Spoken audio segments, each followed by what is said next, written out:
John and Darin's office chairs provided by GT Omega Racing. You can check them out at gtomegaracing.com. This show brought to you by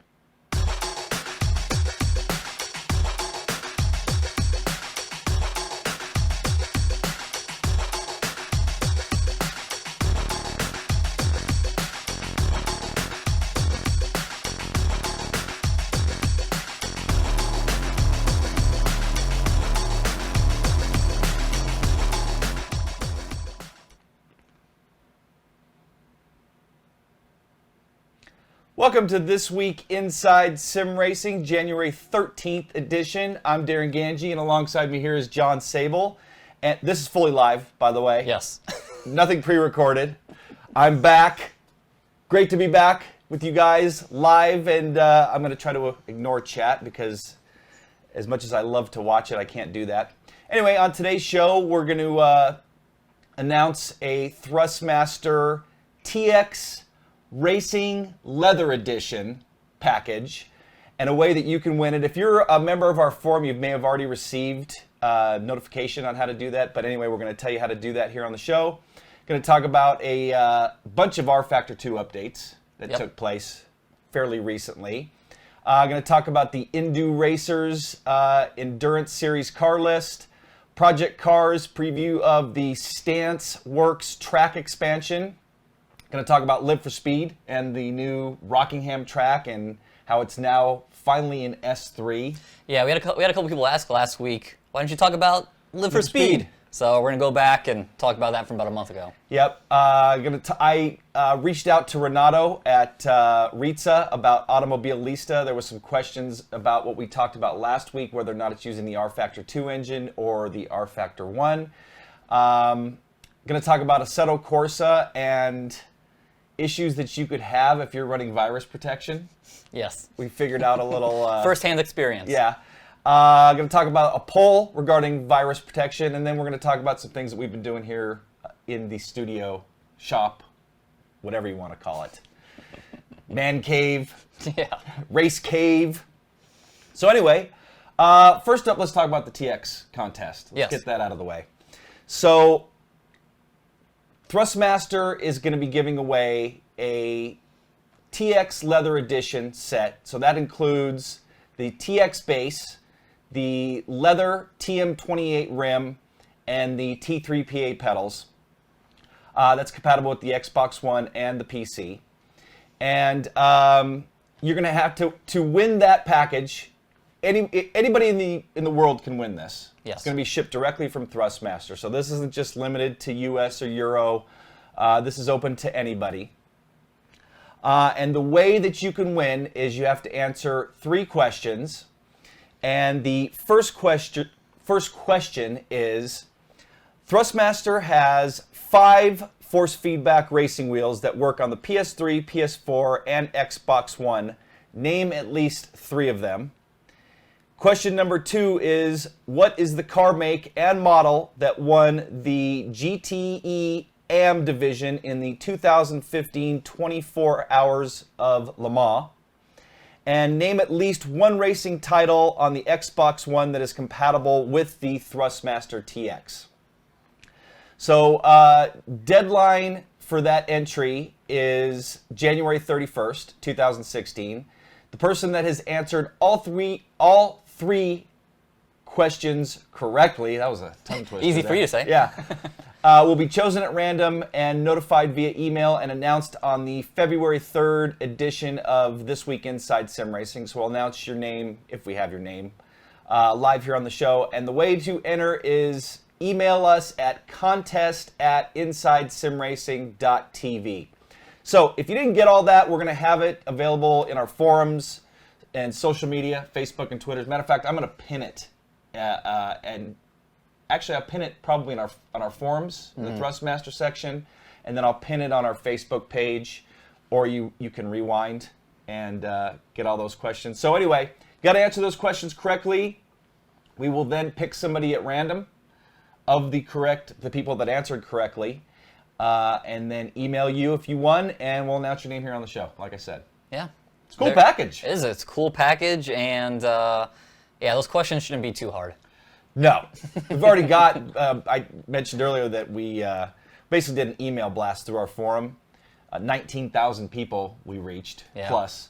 So we've already got over 200 entries. So if you didn't get that email and you want to enter, don't put the answers in the chat here, by the way. Yes. Because some people did answer wrong.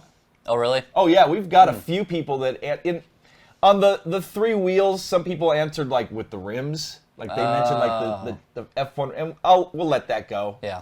But if you get the Le Mans question wrong, or the Xbox One compatible, You're not Googling correctly. exactly. Come on, guys, Google. That's how I got. I knew some of the answers already, but that's how I got the Le Mans question. Yeah. I thought that was kind of cool. So anyway, yeah, don't put the answers here in chat.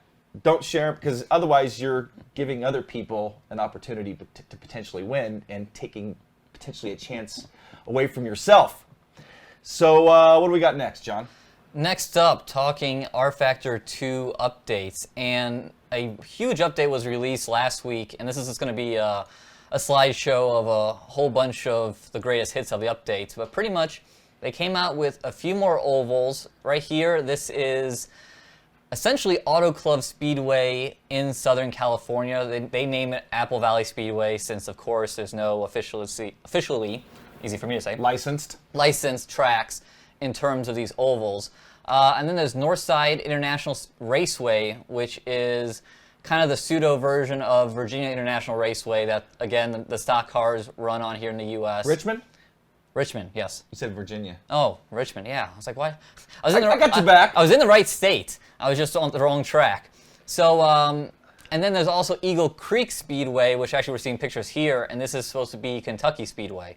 So, yeah, it's good to see, and these are all done through the rFactor's 3PA program, third-party affiliate. So those are modders, basically. So basically, these are modders. These are modders that are, I would say, high-quality modders, and then they look good. They do look good, and then they work with the rFactor 2 staff. Here's Richmond right here.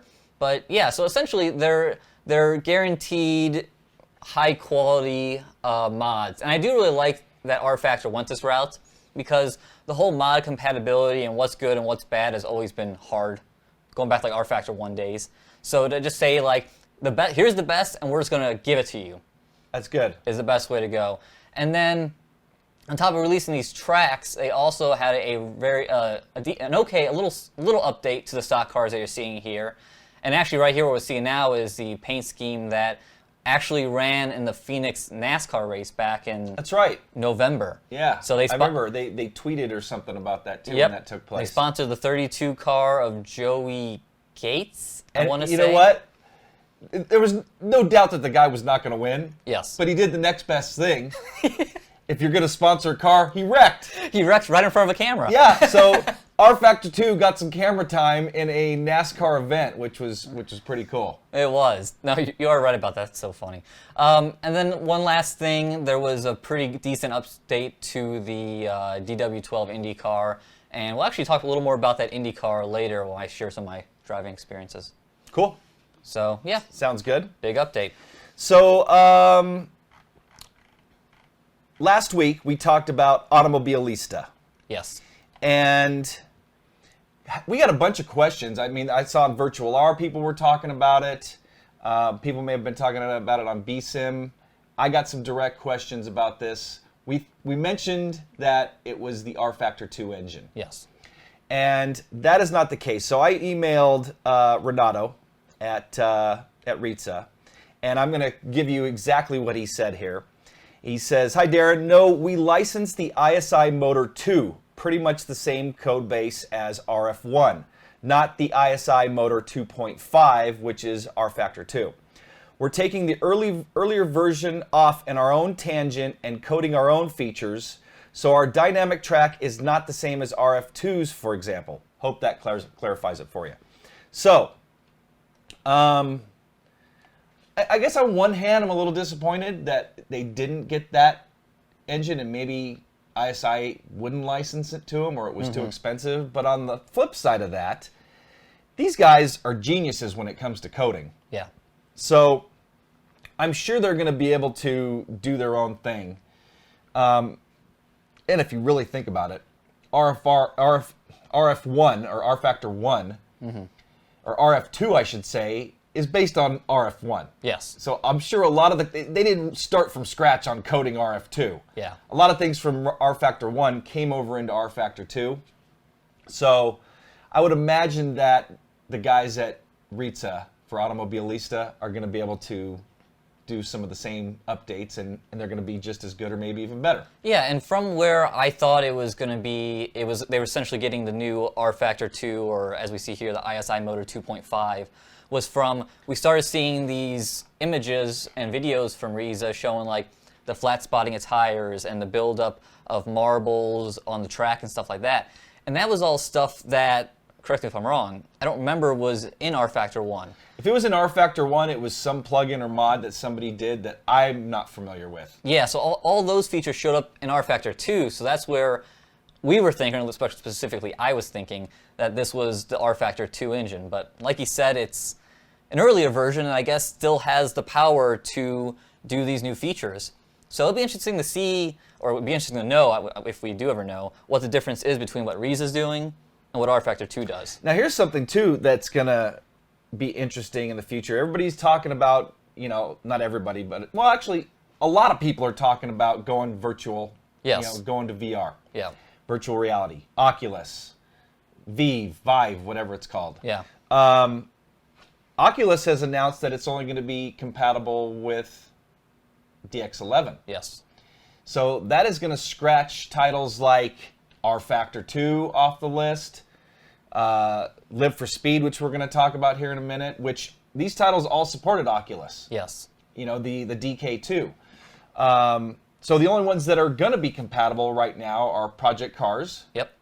Assetto Corsa, and iRacing once they make the jump. People were asking, why isn't the iRacing currently going to be compatible? And I think this is before maybe those announcements were made. It's because currently it's not compatible with the Oculus. So that's going to make things pretty interesting for those that wanted to go the VR route. So what do we got next? Live for Speed we were just talking about. So Yep. Next up, you wanna jump to Live for Speed? yeah. Okay. I can't scroll with you scrolling. Hold on. Sorry. I'm just getting our script in order here. Okay. It's all you now, John. Okay. Speaking of Live for Speed, Rockingham, which you were saying is the first real track to show up in Live for Speed. Yeah, first real world track. Everything else was fantasy. Yeah, it arrived back about a month ago in mid-December, and you got to take it for a spin today. I did, and it was really cool. I don't remember if it was. Hold on, taking care of some chat issues here. I don't remember if it was laser scanned or not, and maybe somebody in chat could correct me there, or actually I didn't actually state that it was, but I think this was a laser scanned version. I think they started this back in like 2008, and it finally got released. And to get it, you're gonna have to get the S3 license, so you're gonna have to upgrade. I think it's like only $12, something around. It's not that much, but you don't get anything else really besides the S3 license. And they said you might get more if we, choose to continue to update. If we get to it. If we get to it, yeah. And it's a shame too that these guys, the LFS team, which is really small. I mean, we're only talking about two main guys, Scowen Roberts and Victor Vavlardigan, that do the majority of the coding. And there was another guy, Eric Roberts, I think was his name, I think, that did some stuff. So mainly just a three-person dev team. It's a really shame. It is laser scan, somebody just mentioned. It's a shame that they haven't focused more on this, because this title, in my opinion, if they would have updated it and kept it going, could be a contender. I mean, it's got a lot of great features. For instance, it's got full triple screen support. You can do bezel correction and all sorts of stuff like that. It's always had a great physics engine, good solid force feedback, lots of cool options like, you do a custom paint scheme and it automatically updates to everybody in the server.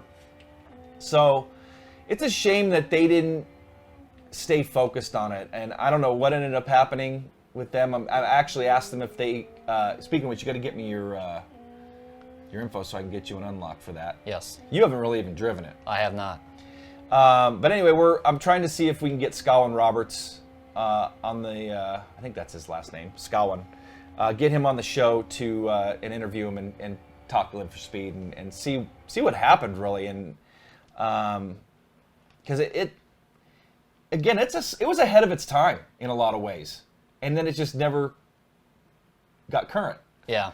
So it'd be great to see some more real world tracks, some real licenses. They only have a couple cars that are actual real cars, like that. The car I was just driving, the Formula BMW. So anyway, they did some other updates with this. It was actually 0.6K or something like that. Yeah, they added a K to it. Anyway, they made a handful of other updates to that, but the biggest one was, and one of them was graphics. Yeah, Enhance the graphics. they do have some new shaders and reflections, and it looks pretty good there. It did. Especially for, the age we're talking. Yeah, I think that title originated like 2006. So, I mean, that's like a 10-year, but the base is like 10 years old. So, I think it was around before rFactor. Really? Yeah. Wow. So, anyway, good to see that they're back to releasing some new content. And people are commenting on my BenQs. Yeah. And we're going to get to that in a minute, but how do I like them? I love them. I mean, I think, John, you posted it on Facebook and Twitter. It's a whole new world. Yeah. And my wife came down. I showed my wife, and she's like, well, what? You know what? Because John's freaking bat is so big that she was expecting to see something like that. Yeah. So anyway, I held up one of my old monitors to show her the comparison, and it's a big comparison, or it's a big difference. Yes. 144 hertz now, lots more options to adjust and stuff. So I'm loving it. Was able to get them installed real easily. We'll talk about it in a minute. We got a not so exciting unboxing that we'll get to in a minute too. John's laughing because he knows what it is, but that's funny. So anyway, that's it for Live for Speed. I'd love to see them do more. Again, I think it's a title that's kind of fallen by the wayside, and it would be great to see them update it to current standards. Yep. Get some more content. So next up, jumping back into kind of the rFactor 2 world, or ISI world, there was an update from the EnduRacers the other day on their Endurance Series mod, which is coming to rFactor 2, and pretty much they just firmed up the car list. And here's all the cars that will be out in version 1.0. It contains, in the GTC class, it has the Flat 6 GT3, which is essentially the Porsche. And the GTE class has the Aston Martin V8, BMW M3, Corvette C6R. By the way, it's Porsche. Yeah, whatever. And and then the Ferrari F430, and then again a Flat 6 version in the GTE class. And then in P2, it actually has 4 cars, which I'm actually pretty excited about. It has the Ligier, I believe. That sounds right. Sounds right. You'll have to correct me if I'm wrong. The Lola, the Orica, and the Zytek. And a couple of those, like the Ligier we're seeing here, isn't really in sim racing. So it's cool to see a car like this, finally show up, and it's in a mod, but it's in definitely a high quality mod. Well, and I gotta say, it's great to see this. It's great to see. Didn't they do? Aren't they doing a version for, or maybe I'm wrong, for Assetto Corsa too? Didn't they discuss it at one point? I think that's on the table, or I'm getting confused with the United Racing Design. Okay. They're doing Assetto Corsa work. But what I would be worried about for these guys, and it's great to see these mods and this stuff come out. I mean, they've got the Ferrari F430 GT. Now, Ferrari catches wind of that. I mean, they call the Porsche the Flat 6 GT3. Yeah. Ferrari catches wind of that, and they are going to be slapped with a cease and desist. Cease and desist, exactly. So, anyway, but it's great to see that that there's quality modding teams still out there. rFactor 2 is in dire need of some great cars, so it's great to see that the EnduRacers, and they've been around for a while. Yes. Great to see that they're pumping out that mod. So what we got next? Next up, talking Project Cars. And they have a new pack showing up on the 26th of this month, and it is the StanceWorks car pack. And it contains, the first image we saw there was a fictional Scotland point A to point B track. Now, is it a track pack or a car pack? Oh, sorry, they call it track pack, but it only has one track and a bunch of cars. So that's always a confusing thing about... Because I didn't read about it. I was assuming it was going to be a bunch of tracks in one car. No. The other way around? Yep, every month when they come out with a new one, it's always one track and a bunch of cars. Okay. So you're getting... Look at this beast. Yeah, and then you have this this Mazda, the Rad Bull. Rad Bull? Which is out of... Driftmobile. Which is out of New Zealand, and I saw different numbers in the release yesterday, but I know it has over 1,000 horsepower. So one release said it had 1,500 horsepower. Is it a stock block? Stock? No, I don't know. I think they dropped like a V8 in it or something. Because I've ridden years ago, and this is like much older generation Miata. I rode in a monster Miata. Have you ever heard of those? No. They used to take, because that engine compartment's pretty big in a Miata. And there was a fabricating company, I think they were just located here in the States, but they would take a Mustang 5.0 engine and put it in a Miata.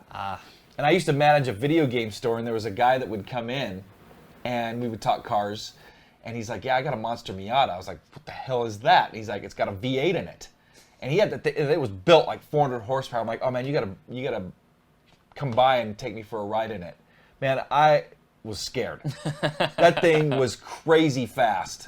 But yeah, like 400 horsepower friggin' monster Miata. Wow. So, yeah. Yeah, I couldn't believe when I saw that in the horsepower. It's like, yeah, how much of that is still Miata? Because, not only is it engine, drive shaft, transmission, everything to take that much power. But then again, when you're just trying to spin tires, essentially, yeah, it's a drift car. That's all you're trying to do. Yeah, they're not going to put any power down. No. I mean, it's not meant to. No. Yeah, it's meant to spin tires, like you said. So anyway, cool to see them continue to update. There was some stuff going on with them too, as far as their patches go. I don't know if it had to do with their tire model or what are they on, like 7.0 now? That sounds about right. So anyway, it's been like one a month. Oh, one thing I didn't mention from that pack though, and it's first you're getting, it's called the StanceWorks pack because you're getting two StanceWorks BMWs, essentially BMWs that have the cars lowered. You're getting the Rad Bull. There was also a track day car, I'm missing off the top of my head. But there is a free car coming that I'm pretty excited about, and it's the Ford V8 supercar. So that's going to be free to everyone. So I'm really interested to see what that's like to drive, because the V8's always been a difficult car to drive in sim racing. And it'll be interesting to see what it's like to drive every version of it. Every version of it. So it'll be interesting what it's like to drive in Project Cars. That will be But cool. I'm hoping it's the current Ford though too, because like the iRacing one is now a generation behind, the bodywork and stuff. So I'm hoping they got the latest and greatest, but I can't tell from the teaser shots we've seen so What was far. that? What was that Red Bull car called? The Rad Bull. Rad Bull. I want to drive that thing. I want to attempt to do some serious drifting. Maybe we need to do a video of that and take on all the YouTube drifters out there. Yeah. I don't think we're going to do a great job. You know what? I think if we practice enough, we could get pretty good at it. Drifting takes a whole different skill set and mindset. If you're used to racing and keeping the power down, trying to keep the power down, trying to not keep the power down and pitch that thing sideways and hold it, Yeah. In a drift is not easy. So, anyway, somebody just commented, P-Cars got jacked up. It's awful now. We haven't done an official review of that. No, we need to do an official review and see where it's at. I mean, I was driving it the other day, and you'll see some footage later, and I didn't have any issues besides the beginning of the race. The AI cars, like, flying through the grass and dirt. Like, not losing speed, just cruising along like they're on asphalt. So that was the only thing I saw, which kind of does need to get fixed. But yeah, let's see. What are we moving on to now? I believe that does it for all the news items. The main news items. Now we just have a tip.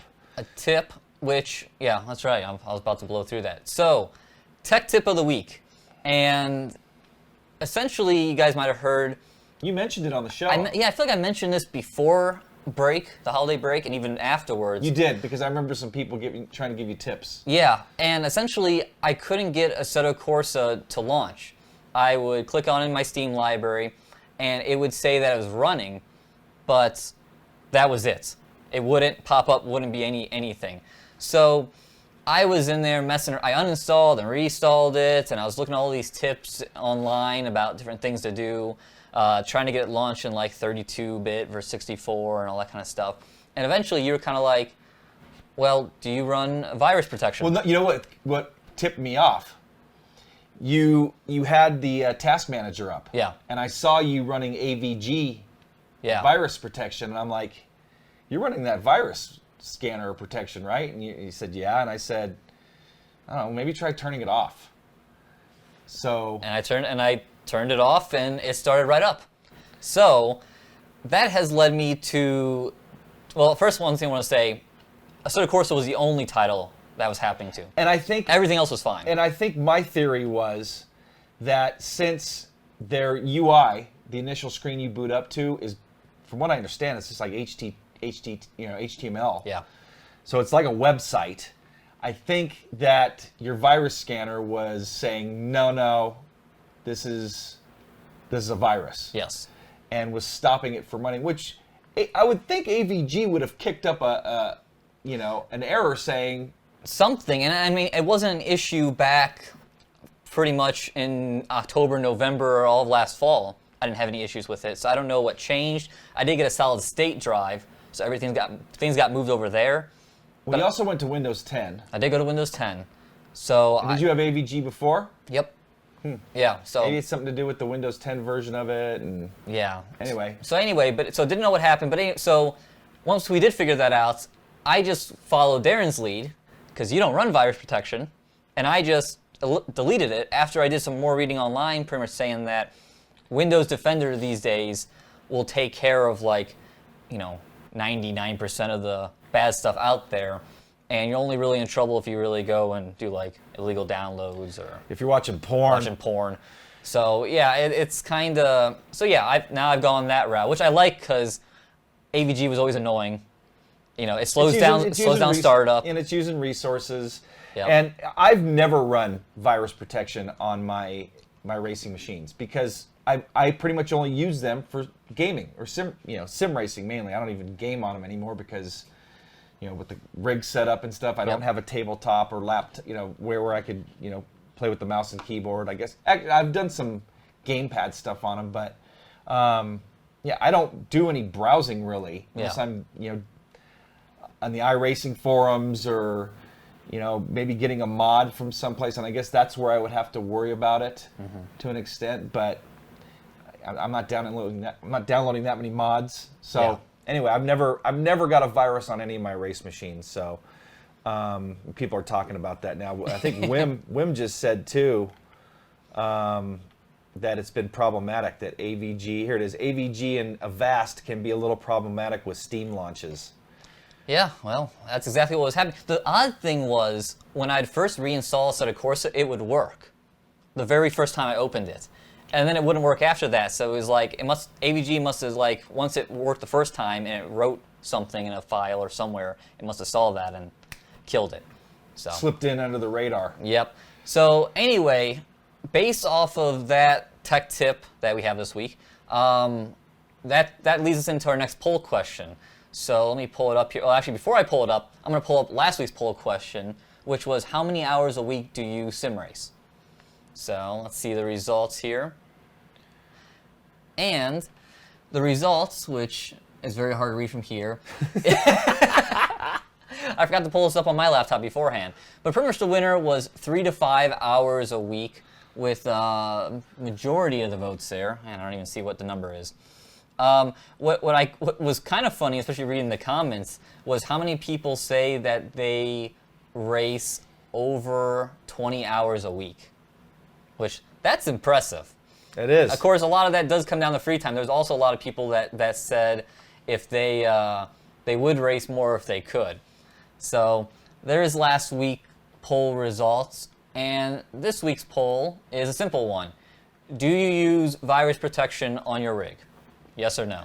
So I already got some votes in there already, and if you want to... Oh, a lot of people so far, yeah, I mean, we got more yeses, but it doesn't look like we have that many votes yet. No, not too many votes so far, but... I need to go vote now to no to that. The link to this poll is in the description of this video, so that's how you can get there. It's in our forums. And also had a couple people in our forums and on YouTube and comment section ask if we can put the poll in an easier place to get, which I'm going to work on doing that, whether it's going to get maybe its own section in the forums. Also, like to eventually get a poll question up on the homepage of the website. You know what I could do, or what we can do, is we can create an announcement of that poll, which will come up at the top of every forum page. That's a good idea. Not every forum page, but like all the different sections. Yeah. So like when you first get into the forum, it'll be up there. So we can do announcements like that. And actually, we can get it to go on that right column too. Yep. Yeah, I noticed that as well. That'd probably be a good place. So yeah, we can. If you remind me, we'll get that set up. Yep. So we'll work on that. Got to do a little bit of cleaning up of the forums anyway. Now that we've updated it, there's a few sections we're gonna change, and there's been a few name changes. So the game stock car section is gonna quickly change over to Automobilista. Yeah. Or a new section or whatever. So, yep. But gonna make that easier to find, so you don't have to just follow that link. Works for me. So now we're on to some studio happenings. So why don't we talk about yours really quick? Okay. So John driving 7 sims back to back.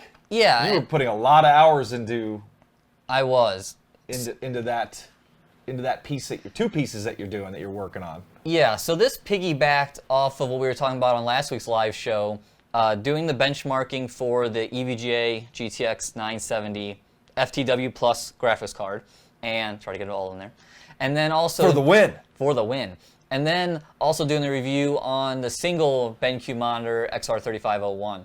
So over last week, I've been doing a ton of driving to capture, you know, trying to get benchmarks in 1920, 2560, and then my 7800 resolution.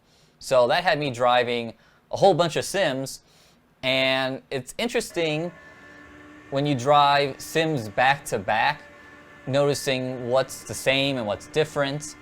And I think the biggest takeaway I got was that sims these days have kind of gotten all somewhat of a level where it's not too bad to jump from one to the other.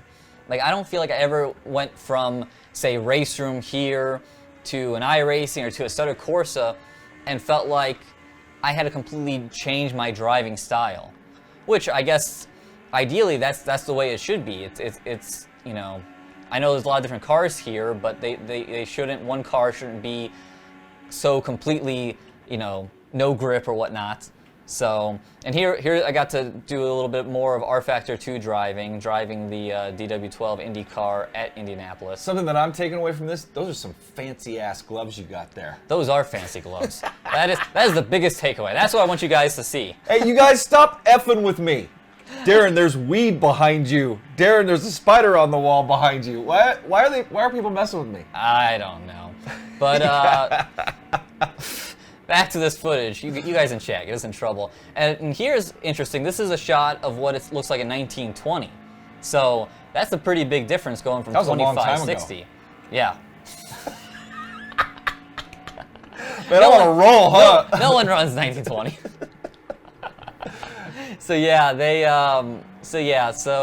It was interesting jumping through all these, and yeah, not really feeling that much out of element. So I'm happy to say where we're at in sim racing these days. I think we're doing pretty well. I agree with that statement. So now we're gonna get to my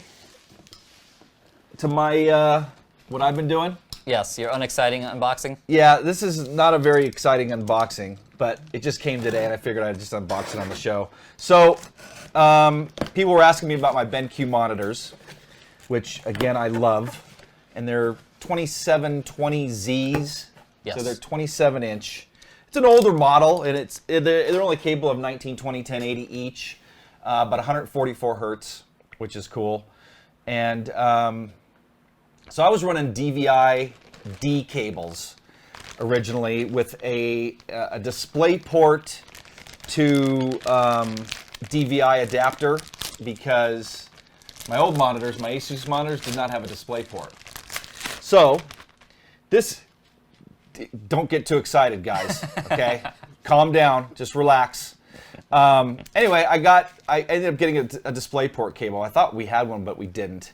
But the reason why I wanted to open this on the show is because, and I'm not telling you this because they're a sponsor, even though I think they should be. Yeah. I get most of my cables through Monoprice. So I got this 15-foot DisplayPort cable for $8. Why'd you get 15 feet? Because I didn't think 6 feet was going to be long enough. Oh, yeah. Routing it up my rig. Yeah, your setup it probably wouldn't have been. Yeah, so it was 6 or 15. Yeah. Actually, I think they had a 10-footer too, but they were out of stock. Ah, gotcha. So I just said, screw it, $8. I'll get the 15-footer. So I'll just keep part of it wrapped up. But anyway, yeah, check out. If you guys want cheap quality cables, they make good cables. Especially for the price. Hey, how much would this cost at like I checked. a Walmart or $40. So I Crazy. saved, and it cost me $5 to ship, and I ended up getting something else too. But this is for my personal use. I got a PlayStation 4 stylish charging dock. This was $12. Ah. Because I needed it. Because I've been playing a lot of Fallout 4 and Battlefront. So anyway, yeah, check out Monoprice if you guys want good quality cheap cables. I don't know if they're international, but anyway, I just wanted to share that with you guys. So my triples. Let's boot that. You guys saw it earlier on the Live for Speed. So here's me driving a little Daytona, 24 hours of Daytona practice, which we're planning on running. We got our team assembled again with the Ducarmo brothers. Yep. And John and I are going to be running. And then I also got my friend Scott Holmes, who actually bought these 3 monitors as well. Yeah. Scott I've known since 2nd grade. And he's dabbled in sim racing off and on. I think I might have mentioned him last week on the show. But anyway, he's going to run with us as well. He's really excited. But we're going to run the Daytona prototype, the Corvette, the new Corvette. And so the monitors, I love them. It made a big difference. I guess it gave me more of a super POV. I don't know, I wouldn't call it a super POV, but more of a realistic point of view. And I had all these other bells and whistles on my rig, and it was just kind of, look at these little 22-inch monitors. And they work great for, 120 hertz, and they work great for a long time, but it was definitely time to upgrade. Got a great deal on them through BenQ. I do think 27 is the size you want to be at these days, because like my 35-inch ultra-wides are the exact same height as these. Yes. Essentially, they're stretched 27s.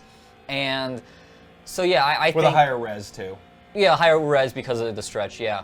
But, yeah, I mean, I think you can get 29s in regular 1920 by 1080 in traditional Really? 16 by 9 format, maybe. But they're pretty expensive. So I think 27 is kind of the perfect size these days. Yeah. We were talking about it too. We measured them.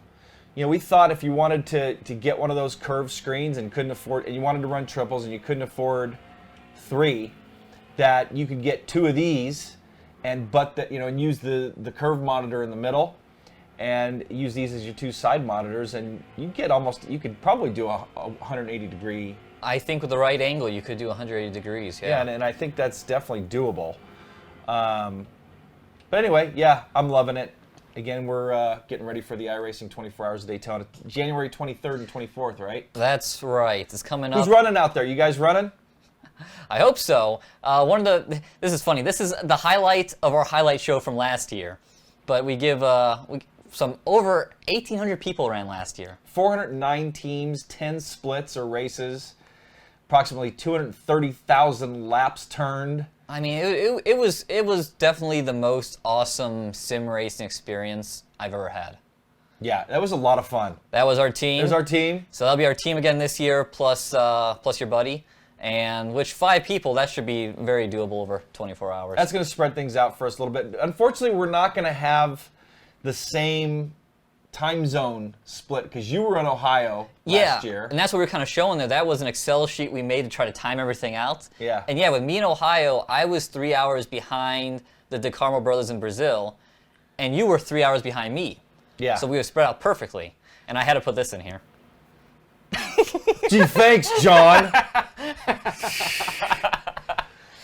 Oh, Darin. That was my only mistake of the whole that I made the whole race, and that was like 2 or 3 laps into my first stint. Yeah, which that's the hardest. Yeah, that nerves. First, Nerves, so nervous. Because you don't want to screw things up for your teammates. And I was the last one to get into the car too for the first round. Yep. So it was the DeCarmo brothers, then you, then me. That's me getting run off the road. That was your fault. Yeah. But yeah, it's stressful getting to that car. There's my 22s, as a matter of fact. The funny thing is, they don't look that much different from this angle, but I think that's a little more zoomed in too. Yeah, they don't, but it's a big difference. It is. But yeah, it's stressful. It's nerve-wracking getting in that car for the first time. And again, you don't want to screw it up for your teammates. And the tires are cold. You know that you're coming off of a pit stop. Oh no! Oh, this is the end. This here. is when we cry. This wasn't me. Yeah, this was I believe Bruno was in the car. Fabio, and half an hour to go. Half an hour ago, we were running in second place. That's the leader in front of us. We were a lap behind, and somehow the car just broke loose. And then, for some reason, iRacing was having an issue back then. Where like cars with sliding wouldn't stop, and we just did that slide into the wall. And I was in the room watching. Like I said, 35 minutes to go, and we were in second place, and it was wrapped up. Yep. We were all different laps, and Fabio felt the worst of everyone. Yes. And it was still a great experience. Like it wasn't even when it happened. It was like, damn. I think we still ended up finishing 7th in class. Something like that. Because it was so late in the race. We were so far ahead of Yep. some of the guys behind us. That was a lot of fun though. It was. We were up at leading at one point. Yep. Early on, and then we weren't as fast as the DeCarmo brothers, and so we would seesaw back a little bit. The DeCarmo brothers would get in, and we'd get back up into second. And luckily, Yes. they anchored us at the end of the race, and were able to get us back into second. But we just Yeah. weren't able to pull it off. Nope. But hopefully, all you guys that are iRacers out there, hopefully you guys get a team together and go run it. If you've never done that, you got to. In my opinion, team racing is the most fun form of sim racing that exists. And pressure. And that's why, because, well, not only is it fun to with the camaraderie of the team, and working together as a team, but it adds more pressure to you as a sim driver than any other form of sim racing. Because it's just you by yourself. You screw up, I'm done. Yeah. Escape out. Go throw something against the wall, whatever. But if you do something like when I wrecked, early on we showed me going into the wall, man, I was like, oh my God, no! And I luckily just brushed the wall, damaged the car, slowed the car a little bit, but we, over time we were able to get repairs done, and so yeah, it was. It's a lot of fun. So if you can experience an endurance race like that with driver swaps, try to do it because it is so friggin' fun. We ended up following that up. We weren't able to make the race. We ran the 12 Hours of Sebring. I ran it with the DeCarmo brothers. We finished 3rd. Yeah. And we got 3rd we were running we had some issues early on. It was in the top split. That was the 2nd split, by the way. Okay. For the 24 Hours of Daytona. Yes. But we were in the top split this time. We had some issues early on, and we're running top 5. And something happened to the 2 guys in front of us. Oh, you know what it was? One guy ahead of us was running solo. Oh, that's right. There's some nuts out there that will run these races totally solo. There's another guy this year. I think iRacing tweeted out this morning that some guy is going to run it solo and try to raise money for charity or something. Oh, cool. So anyway, he got disqualified. So that's why we ended up finishing 3rd in the Sebring race. So hey, we'll take it any way we can get it. But yeah, try to run one of those races if you guys can. It is a lot of fun. Get yourself a team together, And we're going to run in the Daytona prototype this year, which I'm really excited about. Yeah, I think the classes are going to be pretty equally split. Last year, Hopefully. yeah, hopefully. Last year, a lot of people ran GT3 because of the prototype, the old prototype HPD. It's not that attractive of a car to drive. It's more difficult. It had damage issues too. It had damage issues, so a lot of people are sticking to GT3. But I think this year with the true Daytona prototype, could see a lot of people. I hope so.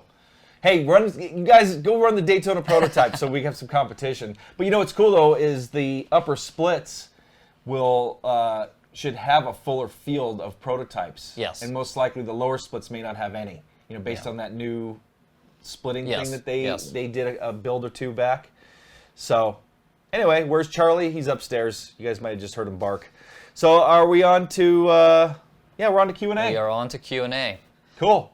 And let me see. I have a couple already. Why don't you take them, and I'll start getting some for us here. Okay. Way back in the beginning of the show, had Holy5223 ask, is it possible to mount 2 shifter brackets on the right-hand side of an RC RS1?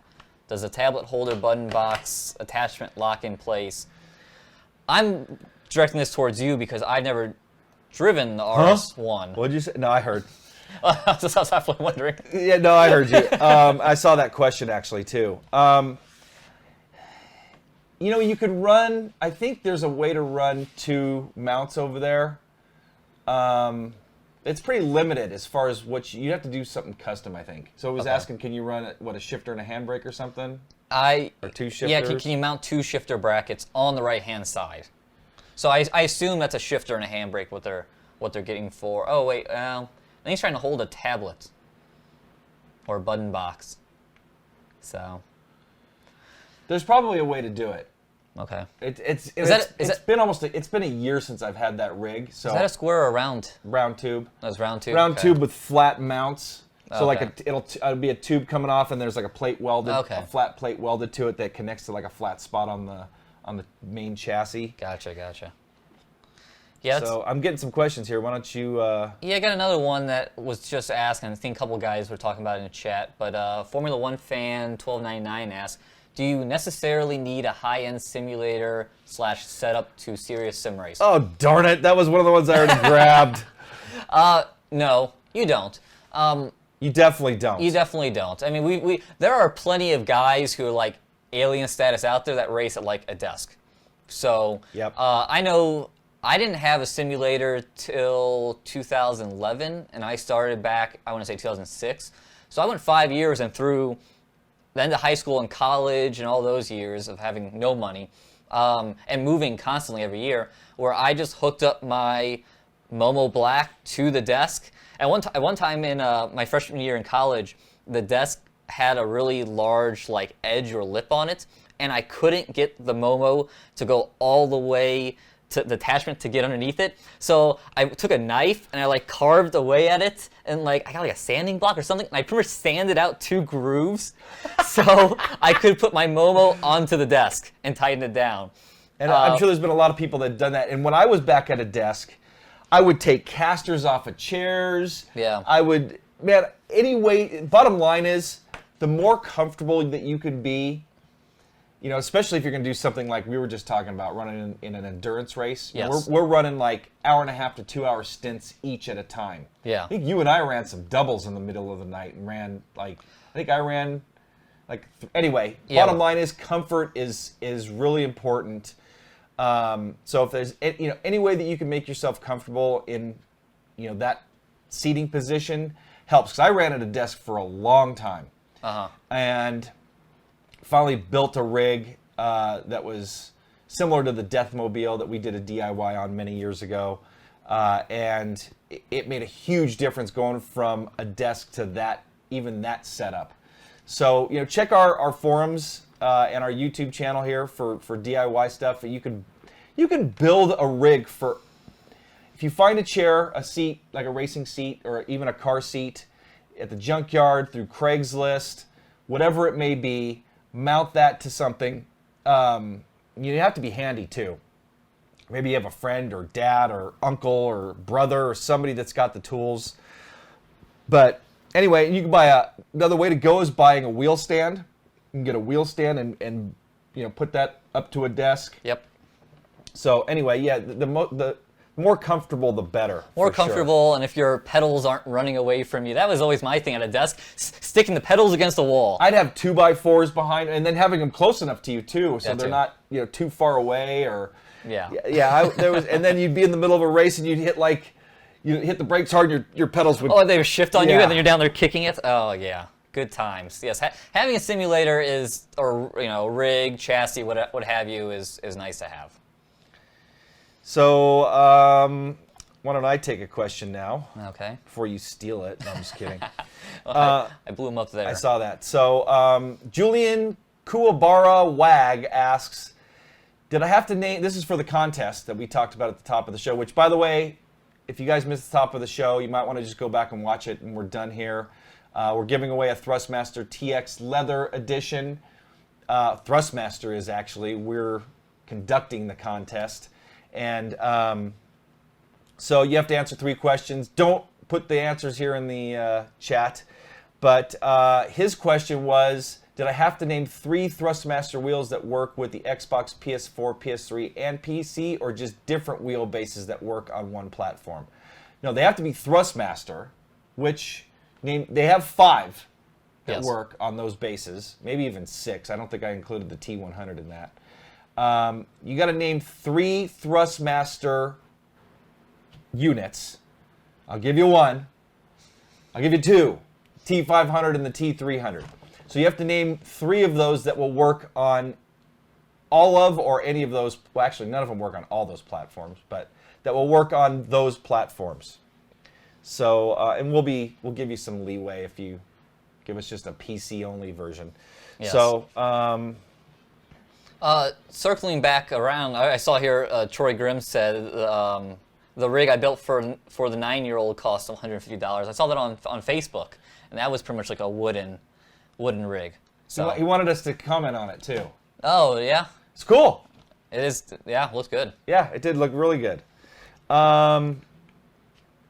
We don't have any pictures to show, Troy. Sorry. Sorry, we weren't that prepared. Yeah, we weren't. Yeah, we need to do it in advance. Next question was from Sixtel Wagon 046. That's quite a name there, Sixtel Wagon. I think it's worth the upgrade to the new Club Sport pedals from CSR Elites. I don't know, man. CSR Elites have a load cell. I really like the V3s. But, we talked about this in our review of the V3s. Sell those Elites. If you really want to upgrade, sell the Elites on our forums. We've got a buy-sell section on our forums. Just go to ISR TV. If you're not familiar with it, go to isrtv.com. In the main menu bar at the top, there's a link to go into the buy-sell section, which is very active. It's like the eBay of sim racing. Yeah, a lot of There's activity. People, yes, buying and selling stuff through there all the time. Sell your CSR Elites there and get a set of Club Sport V3s. So, do you think you haven't tried the Elites? I haven't tried the Elites. So, I guess you could. Well, they're just not as beefy as the Club Sports, but they were a quality set of pedals. They had the same load cell as the V1 and V2 Okay. pedals.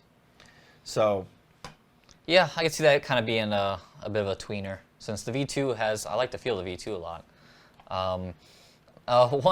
One comment we had here from Chris Barr, where's the donation button? You guys gonna get that sorted out?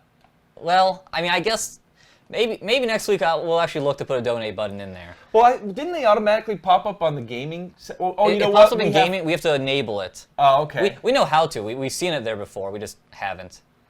Cause I don't know. But if you guys want to donate, I guess we're not gonna stop you. Definitely appreciate it. Yeah. We're just so used to giving the show away for free. So Well, and it's a donation, so it is for free if they want to donate to us, which we really Yes. appreciate. You guys want to help the cause? Hey, man, we would definitely appreciate it. yep. So what else we got here? Classic. Oh wait, actually we got one more here. Jason K asks. Yes, that one. Hi, Darin and John. Love the show. Thank you very much. We love bringing it to you. When I disconnect my TX with the T3PA from Xbox One, I lose all calibration on pedals. Is there a way of stopping this? Well, if you're disconnecting it, I can see why that's happening. I think you have to pretty much recalibrate every time you reboot the Xbox One, because you go into Forza, let's say Forza 6, 5 or 6, and the first time you push the brake, it's super touchy, so you have to basically tell Forza 6 the full throw. Yeah. And you're probably good to do your wheel back and forth. So I don't think there's really any way to get away from that. I mean, you have to even do that on the PC. It does its automatic calibration. So yeah. What are you laughing at? Oh, just comments. Let's see. What was? I just had one. Oh. Here we go. An interesting one.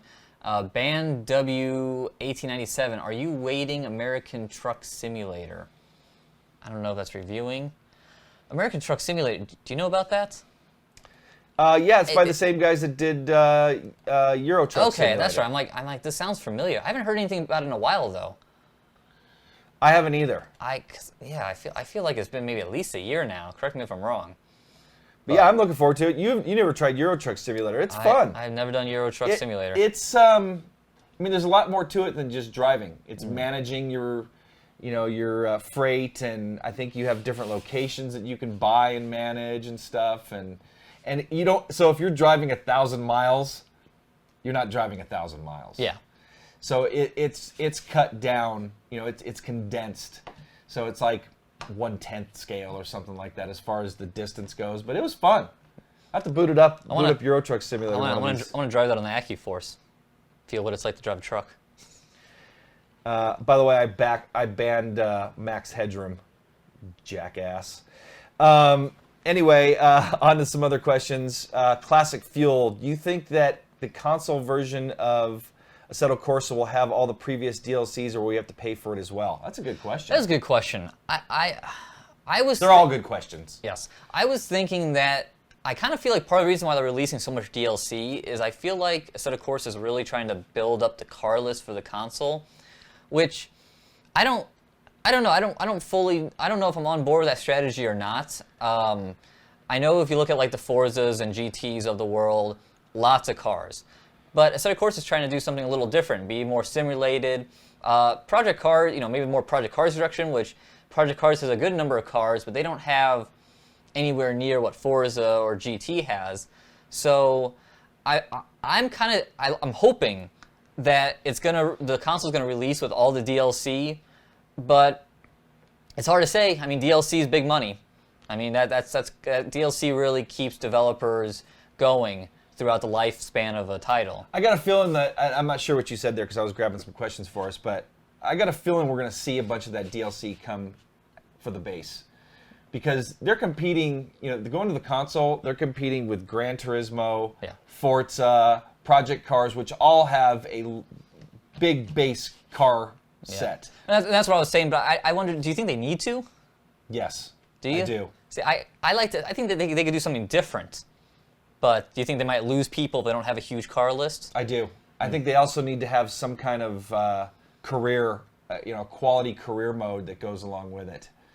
Because a lot of people aren't going to multiplayer race it. They're just gonna just tool around track day style, and the more cars the merrier. So I think they do need to. And honestly, they should be, most likely they're going to sell a lot more copies. And they've done well on the PC, but they're going to sell a lot more copies, like more maybe towards the million count versus in the. I think they've got over 100,000. They're at 250,000. So I think they will quadruple that at least on the console. So I think they need to. I think they need to have more tracks, and I think they need to release all the cars. But that's just my opinion. So, got some more great questions. John and Darin, what was your first wheel you used, and when did you start? You go first. I had in the 90s there. I started racing 95 with a joystick, and I was like 7. And then got a Microsoft wheel. I don't remember which one it was. Sidewinder? Probably a Sidewinder. Because I think the box is still in my parents' basement. I don't know if the wheel's in there. But I saw the box, I feel like, the last couple of years down there. Really? But really my first, real wheel... Oh, I was gonna say, my first sim racing wheel was a Logitech Momo Black in 2006. I also had a little wheel for my, like one of those like ones you put on your lap, and I used it for the PlayStation. And I don't remember, it might have been like a Mad Catz or something, because I was really big into the NASCAR Thunder EA series back then.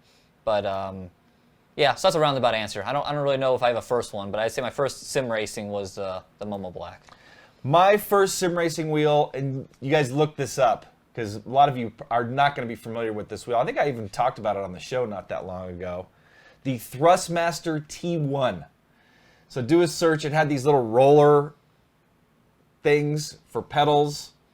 It was a bungee system. No buttons on the wheel. Had just a sequential shifter. But man, and so that was probably about 19, probably older than a lot of you, older than you for sure. Oh no, it isn't older than you. You were just coming out of diapers though.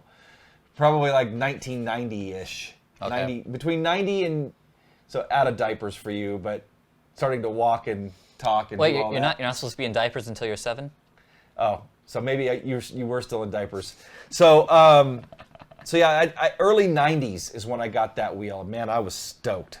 And then I won a TSW like basic version. Are you familiar with Thomas Yep. Super Wheel? So I won a TSW and That's a big one. a CompuServe. You've ever heard of CompuServe? So back before the internet really started to grow, there was AOL, which Yep. was a service that it was using the internet, but you had to go through AOL. Yes. CompuServe. I really want to play dumb here to really. No, I know. I was around then. So you heard of CompuServe? It sounds familiar. And then I think Yahoo may have had one too, or just something else. But anyway, there was basically those three services that you dialed into, and you were basically using the internet. And so on CompuServe,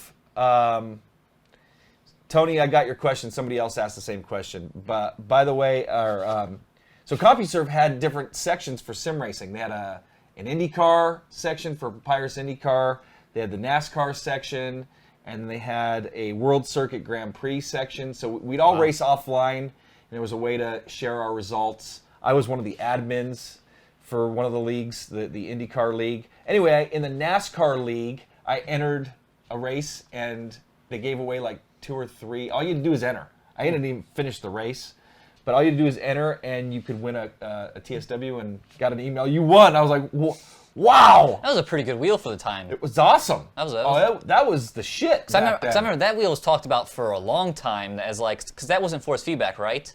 No. A lot of people ran that forever. Yeah. They were saying force feedback. No, I don't want that. People still run TSWs without force feedback. A lot of oval guys. Yeah. You'll see F1SA. Yeah, Michael Wallenstein. Yep. F1SA is with World Circuit Grand Prix. See, he knows.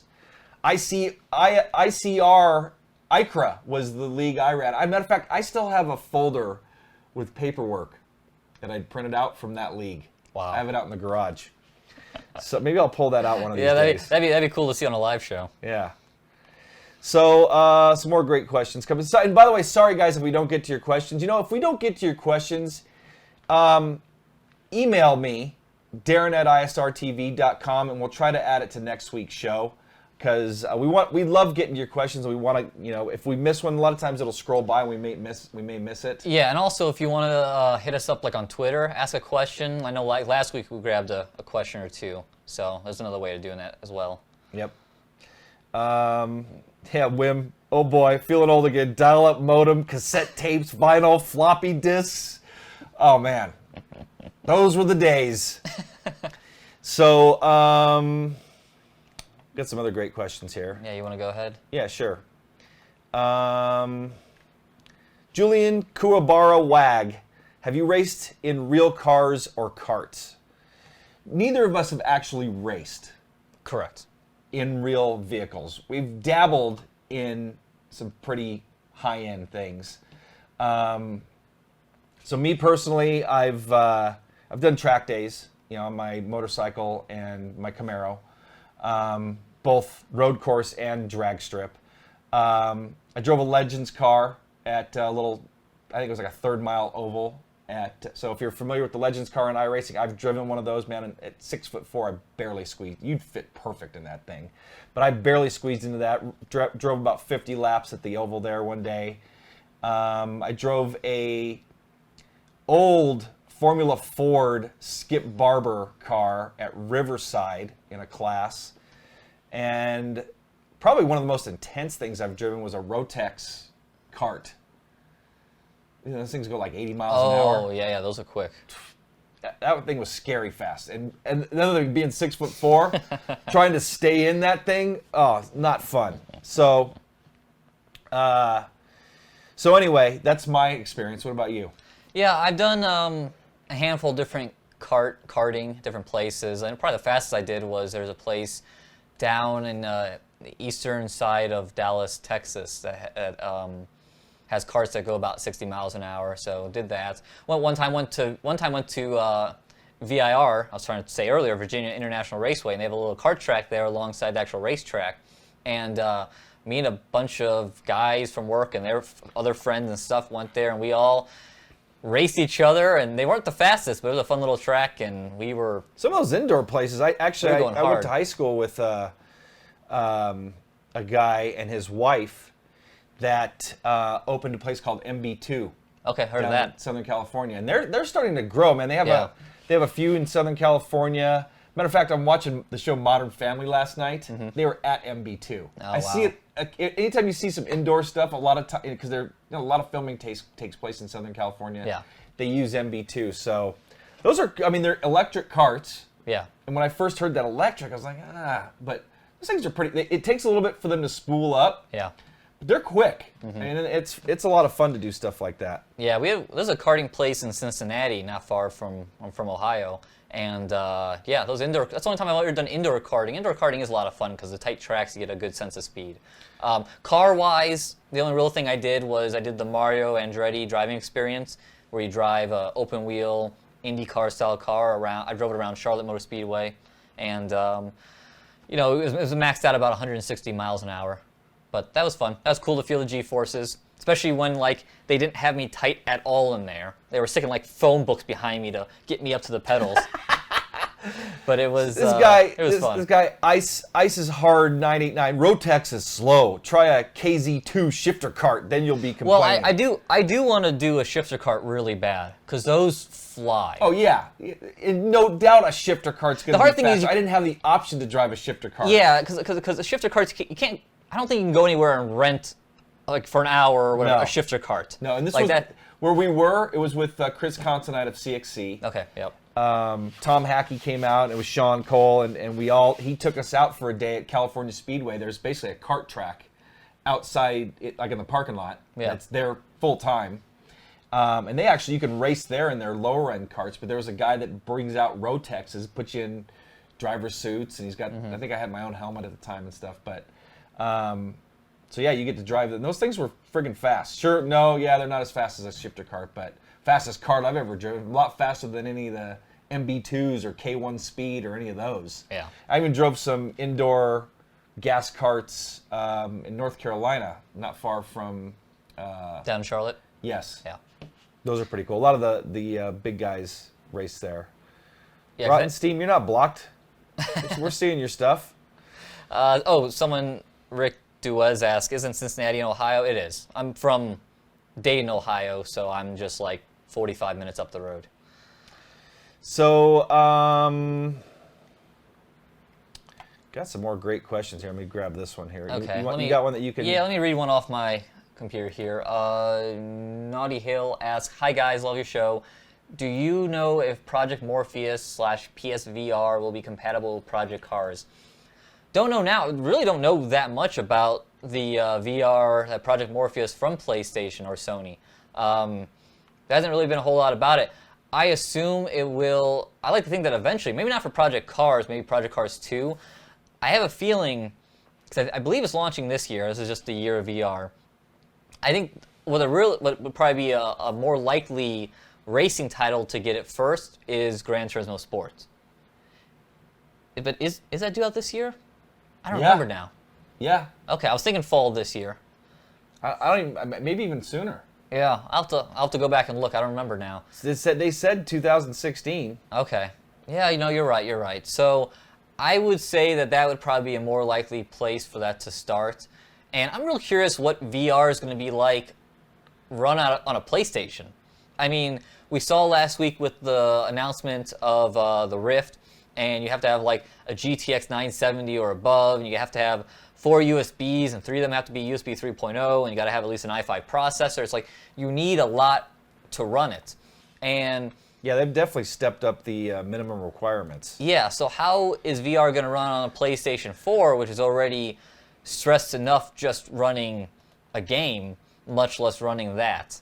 So I'm kind of curious what kind of experience that's going to. Is that going to be a good experience, or is this going to be so grainy or whatnot that it's just not that great? Let's see what else we got here. Yeah, we're way behind. We got tons of questions. What time we got here? Yeah. 2:11. So let's go for another 20 minutes. I'm getting hungry, actually. Man, I'm way behind. Okay, Sean Duhamel. Are you still planning on doing a review of the AccuForce? Really interested in hearing your impressions. Yes, I am. We are. Yep. And to follow up on that, Gary Smith asks, Fanatic Direct Drive, you heard anything? Nothing recently. That rumor, that people ask like every week. I feel like that rumor is constantly coming around about a direct drive, but what? Something come on you weren't expecting? Yeah, what's that noise? I don't know. It comes on every once in a while. Yeah, I hear something over here on the side. So we were talking about Fanatic Direct Drive. Yes. Yeah, he mentioned something. Thomas from Fanatic alluded to it years ago, or not years ago, a while back in the iRacing forums. But I think they're focusing on that CSL base, that more budget setup. Yep. John, why don't you take this? I don't know if you know the answer to this because I'm going to go check what that is. Jamal Gandor asks, is there an iRace? There is an iRacing like RC car sim out there, guys. Are you aware of it? I am not aware of that. Yeah, I can't think of the name of it. VRC or something like that. I'll be right back, Oh, that does sound vaguely familiar, but no, I haven't done anything. I haven't done anything with it. Let's see. Cody, hope I said that right. Is there a way to use the Fanatic V3 pedals on a Thrustmaster TX on the Xbox One? I don't believe there is. To use a Thrustmaster TX with Fanatic V3 pedals. Yeah, there is. On the Xbox One.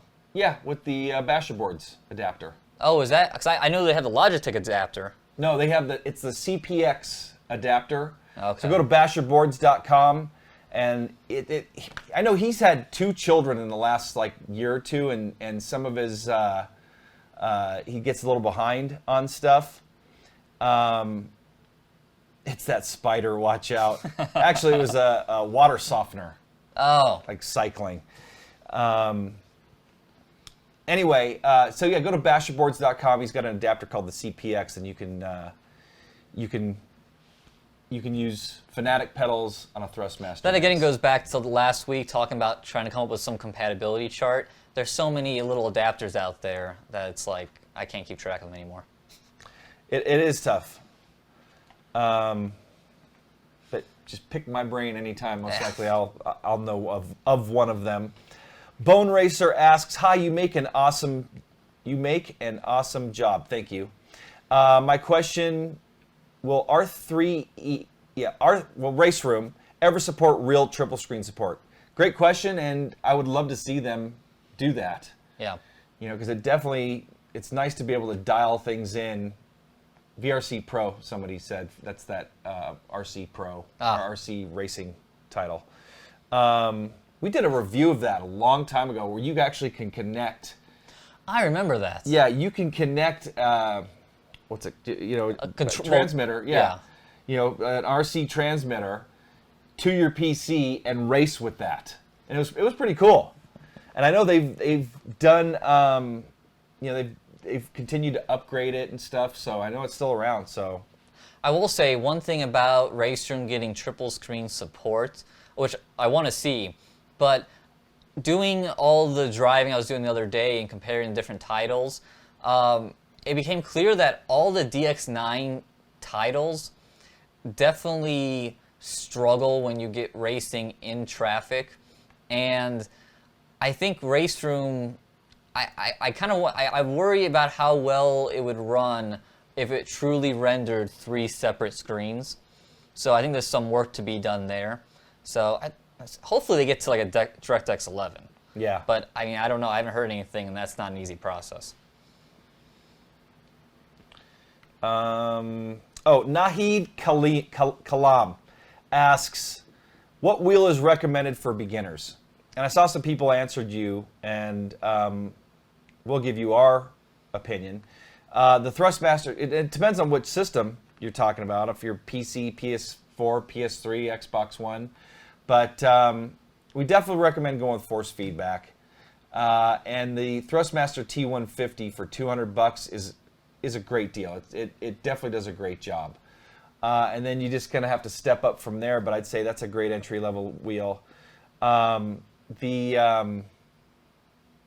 Logitech DFGT used to be a great entry-level because it was affordable and has good solid force feedback. So, anyway, I love this comment. Ganji and Pretty Boy, you are both awesome. Keep up the fantastic work. The Musketeer. I try. Thank you, though. Enjoying my T150. I have the Ferrari edition. So there's Chris Stone has a T150 and he's enjoying it. So yeah, that in my opinion is a great entry level. Yeah, these days T150. And someone even asked T150 versus like G29, and I've said before, I go T150 these days just because I'm over the Logitech driving motors mechanism, what have you, after having the G27 for 4.5 years. Question from Nigel Benton. Great show. How about doing some driving tutorials sometime? And do you think that sim driving makes you a better driver on the real road? Well, first, I'll do that in reverse. I think sim driving makes you a better driver on the road. I do too. I feel like I've gotten out of a couple situations that I would have had a tough time without sim racing and counter steering and all that kind of stuff. Yep. Especially in bad weather.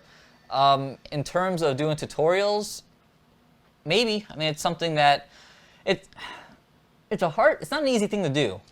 No, it's not. And we're not professional drivers. I mean, John and I can definitely hold our own on the track, but we don't want to give you any tips that may, create bad habits too. Yes. You know what? There's a guy that posted, go into our Getting Started section at our forums. There's a guy that is he does racing tutorials on YouTube and stuff, and I think if you watch some of his videos, he's got a book out.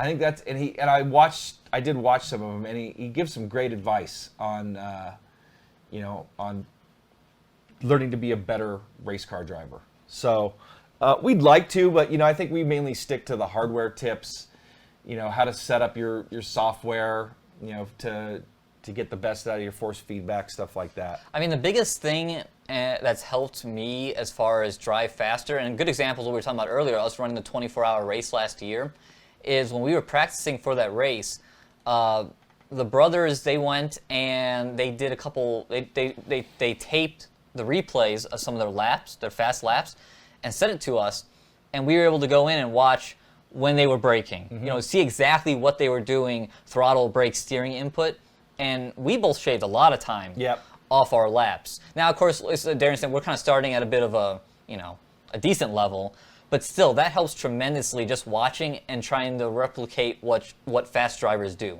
Yep. Well, and so for iRacing, if you can't get a hold of somebody's replay, you can go into ghost mode. So you're not interfering with that particular driver. Find like the fastest guy in a practice session and try to shadow him. Yep. See where his braking points are, or just actually you can even watch his replay. You don't even need to go out on the track, but you can see where he's braking. And if you're following him, doing a lead follow type thing, you can see where he's pulling away from you or he's out braking you and stuff, and that can be a huge help. Yep, exactly. And a follow-up to this question, was Chris Celtic 75 asked, guys, have you ever thought about a segment on the show that deals with car setup tutorial of some sort? Help a lot of people out. Yeah, we talked about that a while back, and I would like to do some kind of basic setup tutorial. We already have a few pretty good videos. If you look from the iRace for Life videos from back last spring, I want to say about April, yeah, they were released. Those were some really excellent ones as far as how to set up an oval car and a road car. And I mean, I watched them, and they helped me out tremendously. You know what I'm going to recommend for next year? We get like Ray Alfalla there and Wyatt Gooden. Mm-hmm. Instead of teaching how to set up a car, they need to do some tutorials on how to drive maybe a certain track and throttle and brake techniques, and those would be the guys to hear it from. Yes, because they're extremely fast. Yep. So, but yeah, I would go find those videos from last spring, because those are very good baselines that should be able to apply in any sim, especially the road setup guide. Yep, I agree. Okay, I wouldn't say we're running out of time, because we could go for 3 more hours if we wanted to. John, so I was gone last week skiing with my kids. I came home pretty much right after you were done, and John went 2 hours. So you actually had like a half an hour of the pre-recorded stuff, but you were solo talking for an hour and a half, and John's like, I'm a little parched. So it's a lot of talking. It is a lot of talking. And at this point, we were kind of scrambling to get things together today, and neither of us really ate a meal today. I started 5 hours before the show started, and it was still a scramble. Yeah, so I'm getting a little lightheaded. It's amazing how that happens. RCB 929. Oh, good. Hey, Darin and John, are there any handbrakes on the market that are compatible with the PS4 and the Thrustmaster T300? No, there isn't. No.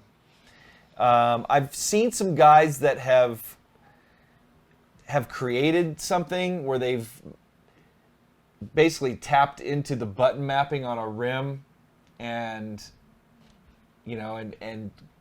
done something there where they've created, but there's nothing that you can buy for a handbrake. But I think that would be a pretty good selling peripheral, because a lot of guys do drifting and stuff, and dirt rally. Somebody asked me when dirt rally's coming out. It's supposed to be first half of the year on the console. April. Sometime first in half April. of the year, just past the first quarter. So, anyway, I think it'd be great to see that on the Xbox One as well, the PS4 and the Xbox One. So RCB, no, there is nothing available currently. Question from earlier, because more VR. FTR Racing TV asked, do you think rFactor Pro would have VR support, and do you think real-world teams would use VR in their simulators? I do think real-world teams would be interested in VR, even though, I mean, I don't know if it would make that much difference when they already have these extremely fancy, 180-degree screens and, from floor to ceiling.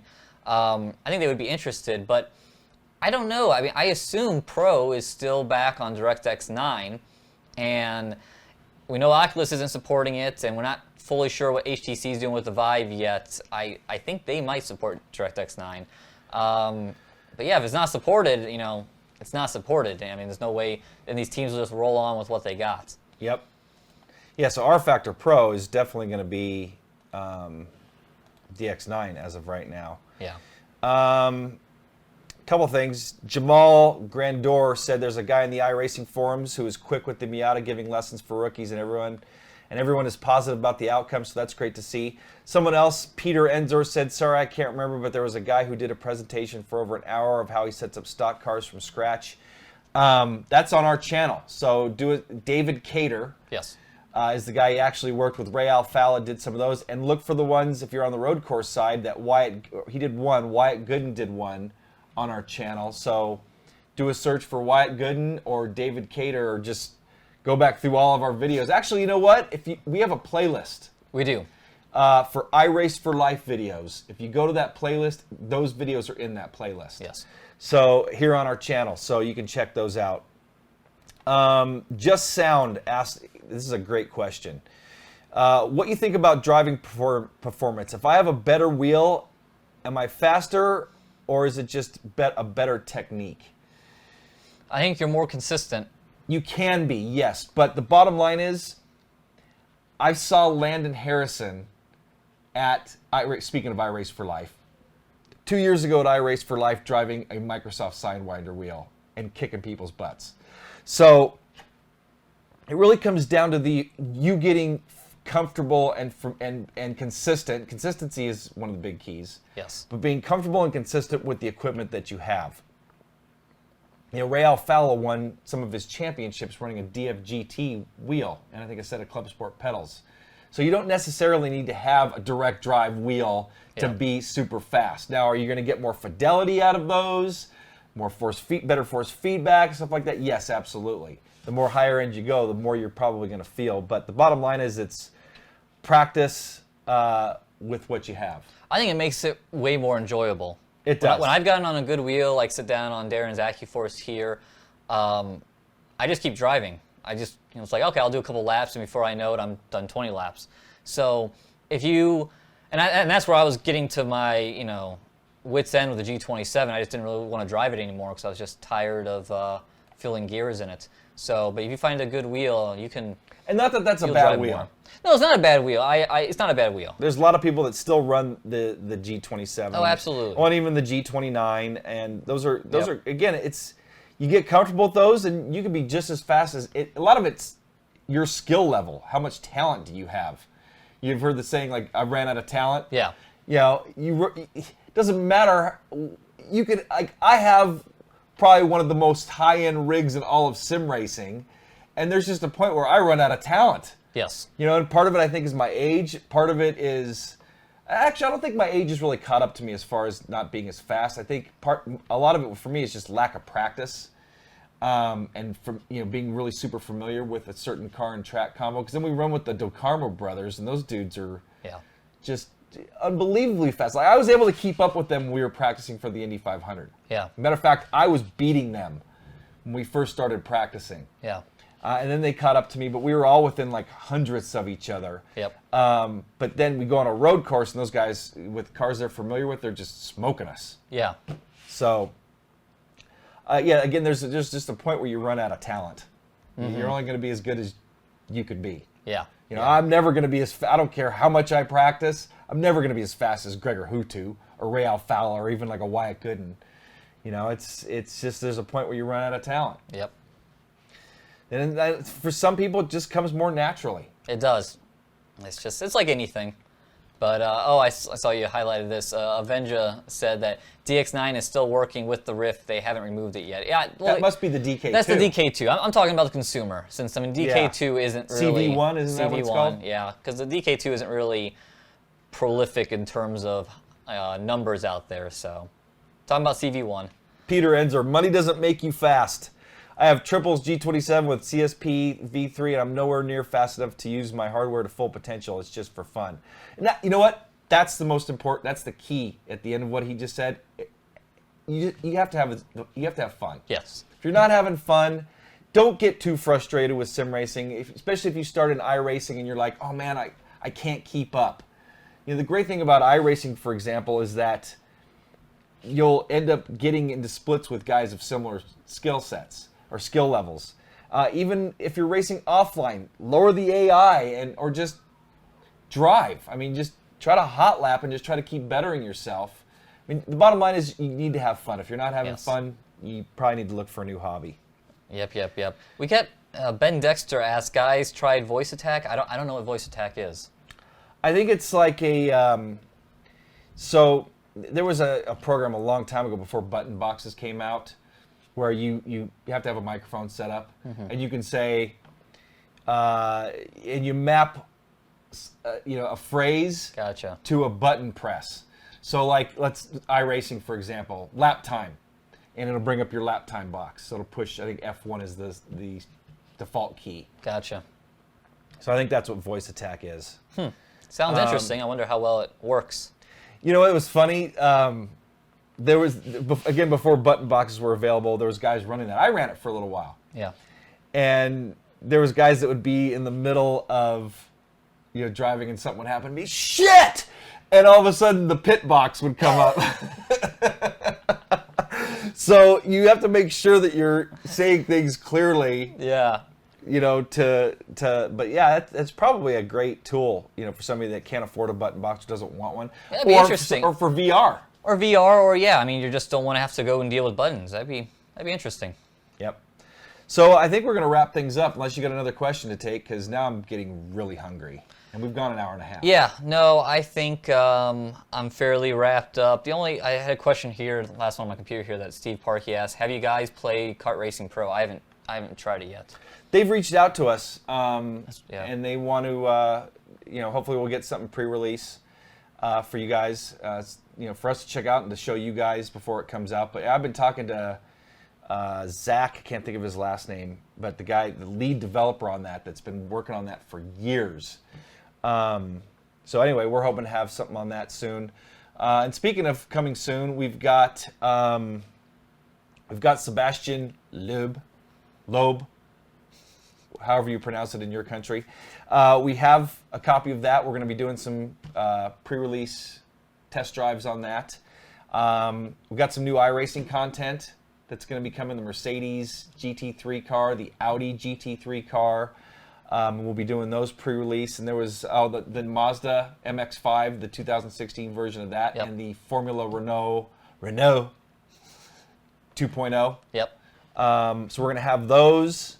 What else we got coming? We got your videos on... My video's coming of pretty much the benchmarking of the GTX 970 on 7 different sim racing titles, and then the review of the single monitor BenQ XR35, see how it compares against traditional 16:9 or reverse triples, and then also we talked about trying a little track from Race Room early. Oh yeah, I talked to JF he's one of the producers, or the producer at Sector 3, about us getting Nordschleife in advance. So we're going to hopefully be having a test drive of that soon.